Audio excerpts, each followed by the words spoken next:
Welcome दोस्तों, आज हम लोग प्रकाश के परावर्तन का पार्ट 3 पढ़ेंगे। पार्ट 2 और पार्ट 1 का वीडियो अपलोड कर दिया गया है, जो कोई नहीं देखा है वह देख लेगा।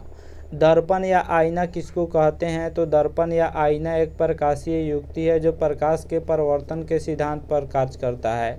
परावर्तन का अर्थ होता है लौटना और प्रकाश के परावर्तन का अर्थ होता है प्रकाश के किसी सतह से टकराकर वापस लौटने को प्रकाश का परावर्तन कहते हैं। दर्पण मुख्य रूप से 3 प्रकार के होते हैं। पहला समतल दर्पण जिसको इंग्लिश में प्लेन मिरर कहा जाता है, दूसरा उत्तल दर्पण जिसको कॉन्वेक्स मिरर कहा जाता है, तीसरा अवतल दर्पण जिसको कॉनकेव मिरर कहा जाता है।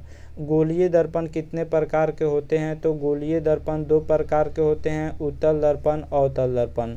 गोलीय दर्पण किसे कहते हैं? तो गोलीय दर्पण उस दर्पण को कहते हैं जिसकी परावर्तक सतह किसी खोखले गोले का भाग होता है।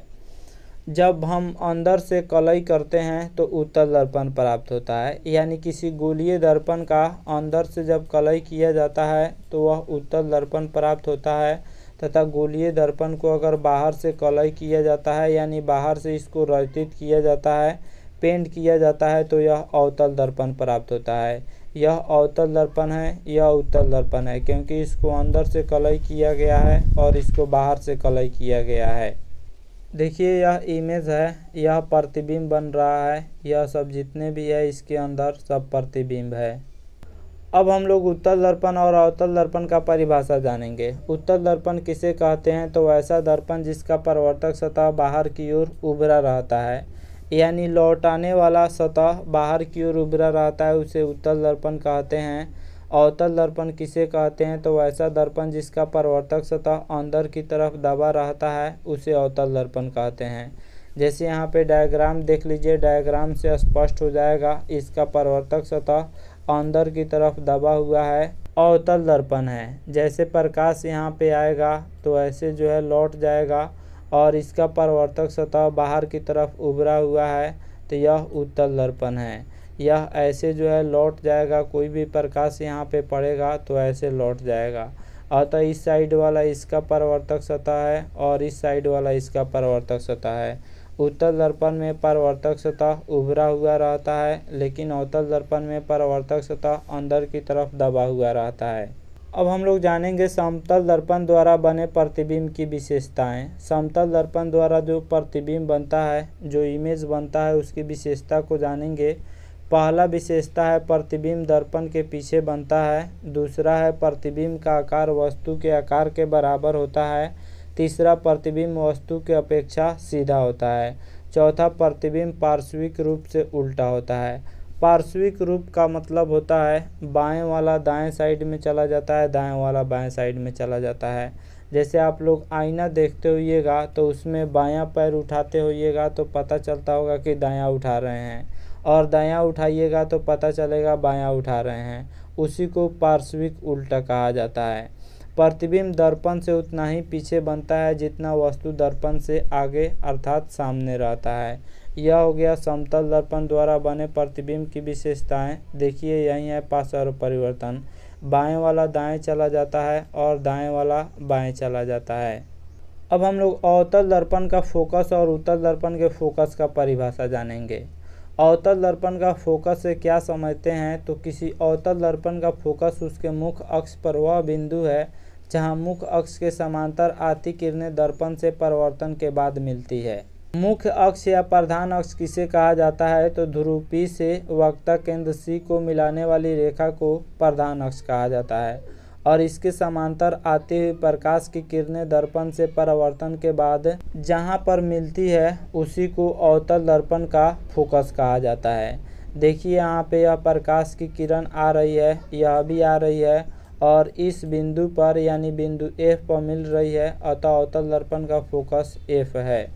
उत्तल दर्पण का फोकस से क्या समझते हैं? तो किसी उत्तल दर्पण का फोकस उसके मुख्य अक्ष पर वह बिंदु है जहां से मुख्य अक्ष के समांतर आती किरणें दर्पण से परावर्तन के बाद आती हुई प्रतीत होती है। जैसे देखिए यह मुख्य अक्ष या प्रधान अक्ष हो गया। ध्रुव से वक्रता केंद्र को मिलाने वाली रेखा को प्रधान अक्ष कहा जाता है। यह प्रधान अक्ष हो गया और इसके समांतर यह प्रकाश की किरणें आ रही हैं, तब परावर्तन के बाद जिस बिंदु से आती हुई प्रतीत होती है। देखिए यहाँ से आती हुई प्रतीत हो रही है, इसको सामने ले जाएंगे, इसके सामने ले जाएंगे तो यहाँ से आती हुई प्रतीत हो रही है, अतः यह उत्तल दर्पण का फोकस हो गया। और यह वक्ता केंद्र हो गया, यह ध्रुव हो गया और पीसी प्रधान अक्ष हो गया, यानी यह रेखा जो है वह प्रधान अक्ष है। फोकस दूरी से क्या समझते हैं, तो फोकस एफ से दर्पण के ध्रुव पी की दूरी को दर्पण की फोकस दूरी कहते हैं। यह फोकस एफ हो गया और यह ध्रुव पी हो गया और इसके बीच की दूरी को हम फोकस दूरी कहते हैं। यहाँ पर भी ध्रुव और फोकस के बीच की दूरी को फोकस दूरी कहते हैं। इसे स्मॉल एफ से सूचित किया जाता है। स्मॉल एफ से फोकस दूरी को सूचित किया जाता है। अब हम लोग गोलीय दर्पण की फोकस दूरी और उसकी वक्ता त्रिज्या में संबंध को पढ़ेंगे। तो गोलीय दर्पण की फोकस दूरी उसकी वक्ता त्रिज्या की आधी होती है, यानी f बराबर r/2 होता है और r बराबर 2f होता है। r इक्वल टू 2f होता है। फोकस दूरी वक्ता त्रिज्या की आधी होती है या वक्ता त्रिज्या फोकस दूरी की दोगुनी होती है। देखिए यह वक्ता त्रिज्या है, फोकस दूरी की दोगुनी हो गई। अब हम इसे सिद्ध करना सीखेंगे। कैसे सिद्ध किया जाएगा, उत्तल दर्पण की सहायता से और फिर अवतल दर्पण की सहायता से। प्रश्न संख्या 1 है, अवतल दर्पण में वक्ता त्रिज्या और फोकस दूरी के बीच संबंध स्थापित कीजिए। इसको 2012 के कंपार्टमेंटल एग्ज़ाम और 2015 के एनुअल एग्ज़ाम में अर्थात दो बार इसको पूछा जा चुका है। इसको कैसे सत्यापित किया जाएगा, चलिए शुरू करते हैं। अवतल दर्पण B1 है जिसका ध्रुव P है और PC मुख्य अक्ष है। AB एक आपतित किरण है जो अवतल दर्पण के मुख्य अक्ष PC के समांतर और निकट है। AB जो है वह आपतित किरण है, PC प्रधान अक्ष है, PF फोकस दूरी है, ध्रुव P है तथा B1 एक अवतल दर्पण है। पहले अवतल दर्पण से सिद्ध करना सीखेंगे, फिर उत्तल दर्पण से सिद्ध करना सीखेंगे। इसमें कुछ करना नहीं है। PC प्रधान अक्ष हो गया, AB आपतित किरण हो गया, PF फोकस दूरी हो गया, F ध्रुव हो गया, C वक्ता केंद्र हो गया, उसी को लिख देना है। AB जो है वह PC के समांतर है। फोकस दूरी PF बराबर F हो जाएगा, वक्ता त्रिज्या PC बराबर R हो जाएगा। फोकस दूरी को हम स्मॉल f से सूचित करते हैं तथा वक्ता त्रिज्या को कैपिटल R से सूचित करते हैं। यह हो जाएगा स्मॉल f और P से C की दूरी वक्ता त्रिज्या कैपिटल R हो जाएगा। चूँकि CB बिंदु B पर अभिलंब है, अभिलंब का अर्थ 90 डिग्री का एंगल बना रहा है, तो यह CB जो है वह 90 डिग्री का एंगल बना रहा है। इसलिए परिवर्तन के नियम से कोण ABC बराबर कोण CBF हो जाएगा। कोण ABC यानी यह कोण I कोण R के बराबर हो जाएगा। कोण ABC बराबर कोण BCF। चूँकि AB PC के समांतर है तो हम जानते हैं जब समांतर होता है तो एकांतर कोण बराबर होता है, अतः कोण I यह बराबर हो जाएगा। दोनों एकांतर कोण हो गया तो कोण ABC कोण BCF यानी यह कोण BCF है और यह बराबर हो जाएगा। उसके बाद कोण CBF बराबर कोण BCF। देखिए I R के बराबर है और यहीं I के बराबर है, इसका मतलब यह I और यह R यह दोनों बराबर हो जाएंगे।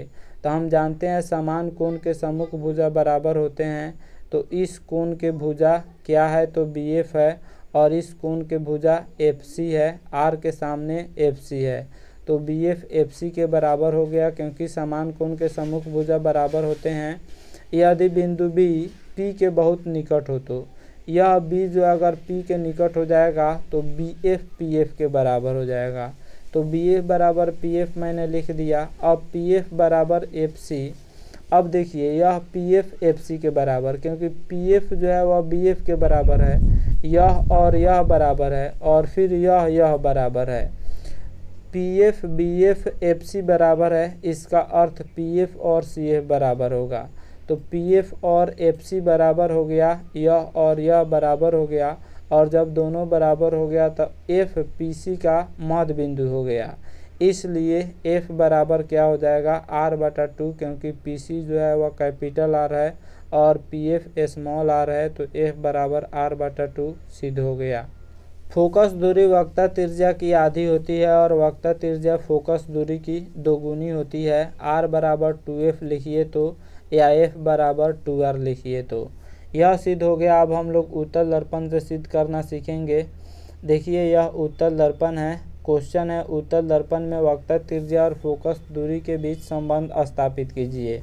इसको 3 बार पूछा हुआ है। 2012, 2015, 2015 के एनुअल और कंपार्टमेंटल दोनों एग्जाम में पूछा हुआ है। फोकस दूरी PF बराबर F हो जाएगा, वक्रता त्रिज्या R हो जाएगा। परावर्तन के नियम से हम जानते हैं कि आपतन कोण परावर्तन कोण के बराबर होता है। तो यहाँ पे IR मैं नहीं लिखा हूँ, कोण 1 कोण 2 लिखा हूँ। कोण 1 I के बराबर है और कोण 2 R के बराबर है, तो डायरेक्ट हम लिखेंगे कोण 1 बराबर कोण 2। अब कोण 1 बराबर कोण 4 हो जाएगा क्योंकि संगत कोण है। जब दो समांतर रेखा को एक तिर्यक रेखा कट करती है तो एकांतर कोण बराबर होते हैं, संगत कोण भी बराबर होते हैं। कोण 1 कोण 4 संगत कोण हो जाएगा और हम जानते हैं कि संगत कोण बराबर होता है। कोण 2 कोण 3 शीर्षाभिमुख कोण हो जाएगा। आमने सामने के कोण को समूह कोण कहते हैं तथा आमने सामने का कोण हो लेकिन रेखा जब क्रॉस करती है तब वह शीर्षाभिमुख कोण होता है। अतः कोण 3 कोण 2 शीर्षाभिमुख कोण हो जाएगा और शीर्षाभिमुख कोण भी बराबर होता है। इसलिए देखिए कोण 1 कोण 2 के बराबर है, कोण 1 कोण 4 के बराबर है, कोण 3 कोण 2 के बराबर है। इसका अर्थ कोण 3 कोण 4 के बराबर हो जाएगा। क्योंकि सब आपस में बराबर हैं तो 3 4 के बराबर हो गया। तो हम जानते हैं कि समान कोण के सम्मुख भुजा बराबर होते हैं। इसलिए BF बराबर FC हो जाएगा क्योंकि कोण 3 के सामने FC है और कोण 4 के सामने BF है। तो BF FC के बराबर हो गया। उसके बाद यदि BP के बहुत निकट हो तो BP के बहुत निकट होगा तो BF जो होगा वह PF के बराबर हो जाएगा। BF PF के बराबर हो गया, इसलिए यह BF PF के बराबर है और फिर यहीं BF CF के बराबर है। इसका अर्थ PF और CF बराबर हो गया। इसलिए PF बराबर FC क्या हो जाएगा, यह PC का आधा हो जाएगा क्योंकि F PC का मध्य बिंदु हो गया और जब मध्य बिंदु होगा तो आधा होगा।